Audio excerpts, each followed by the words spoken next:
Assalamualaikum warahmatullahi wabarakatuh. Selamat malam, salam sejahtera untuk kita semua. Salam rayu, salam untuk saudara semua yang ada di dalam maupun di luar negeri. Mudah-mudahan damai selalu. Yang sakit mudah-mudahan cepat sembuh. Yang bekerja mendapat rezeki yang banyak dan berkah. Amin. Saat pencoblosan ada fenomena yang menurut saya unik dan itu mengandung makna yang tinggi, di mana yaitu menteri andalannya Jokowi itu kompak menggunakan pakaian hitam-hitam. Nah, Pak Basuki, Sri Mulyani, Retno Marsudi, bahkan juga Menteri Pendidikan itu kompak mengenai dress, kaos hitam, kemeja hitam. Nah, di sini pertanda apa ya? Memang pada waktu yang lalu banyak menyerukan untuk memakai dress hitam yang di situ simbol demokrasi sedang mati dan lain sebagainya. Nah, Menteri PUPR Basuki Hadi Mulyono menggunakan pakaian motif batik berwarna hitam saat mengunjungi TPS 161 Kota Bekasi. Dikutip dari Detik Finance, ia mengaku sengaja menggunakan pakaian warna hitam untuk mengikuti gaya Menteri Keuangan Sri Mulyani yang juga menggunakan pakaian hitam. Di saat menyambangi TPS-nya, meski begitu ia mengatakan tidak ada makna khusus dari pakaian yang berwarna hitam seperti yang dikenakan. Menurut warna hitam, menurut Sri Mulyani, hitam itu pilihan karena bosan menggunakan baju putih. Di saat bekerja, sebagai tambahan informasi, Sri Mulyani beserta suaminya datang ke TPS 73 di Jalan Mandar 10, Sektor 3, Bintaro Jaya, Tangerang Selatan, Banten. Mereka datang sekitar pukul 10 ya, waktunya saat mendatangi TPS. Bendera negara itu memang terlihat mengenakan kemeja hitam. Sri Mulyani sendiri juga sudah membagikan foto dirinya saat melakukan pencoblosan di TPS dengan pakaian hitam melalui unggahan terbaru di akun Instagram pribadinya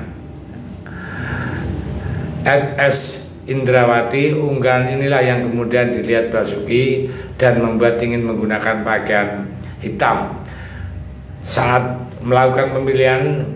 Penggunaan busana bernuansa hitam itu muncul di tengah isu keretakan di Kabinet Indonesia Maju. Kini terbongkar makna atau pesan tersirat dari penggunaan pakaian warna hitam.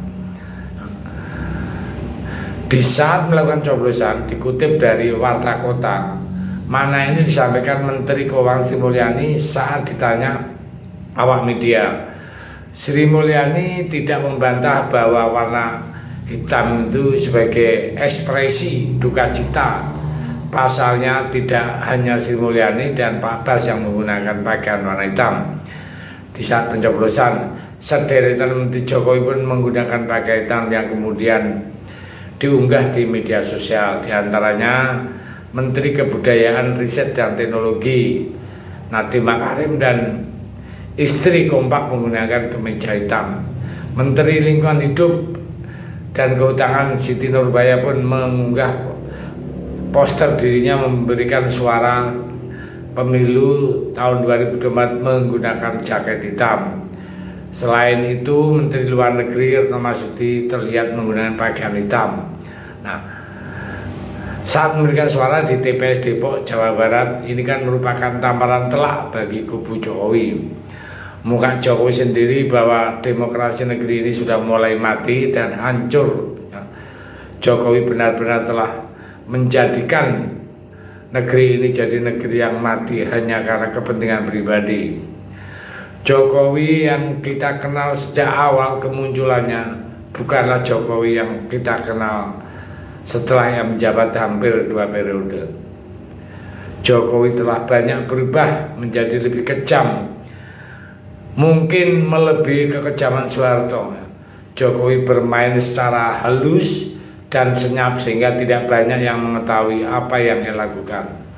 Jika Soeharto butuh waktu lama untuk bisa membangun fondasi politiknya yang kuat, kini Jokowi hanya butuh 9 tahun untuk melanggengkan kekuasaan.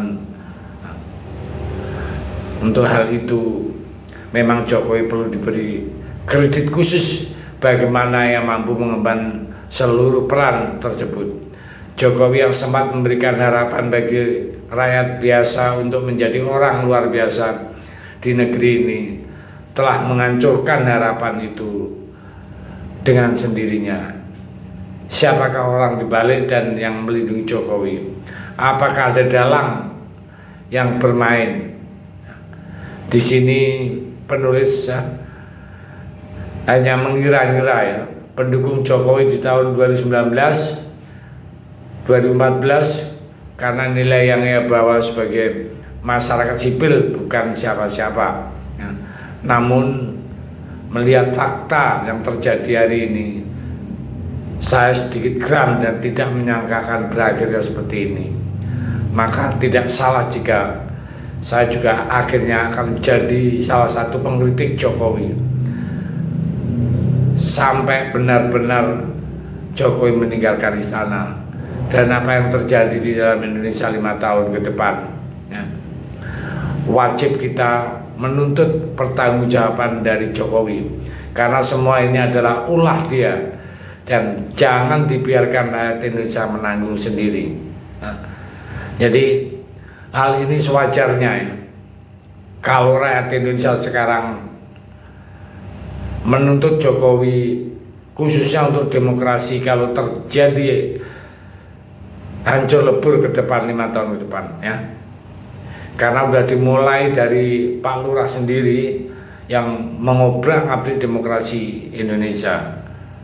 Untuk itu mari kita kawal terus 5 tahun ke depan ya. Kita juga nuntut yang sudah pensiun itu Jokowi, tapi juga terutama presiden yang sedang menjabat itu juga harus mempertanggungjawabkan ya. Mari kita sama-sama ikut memantau perjalanan 5 tahun ke depannya. Terima kasih. Merdeka.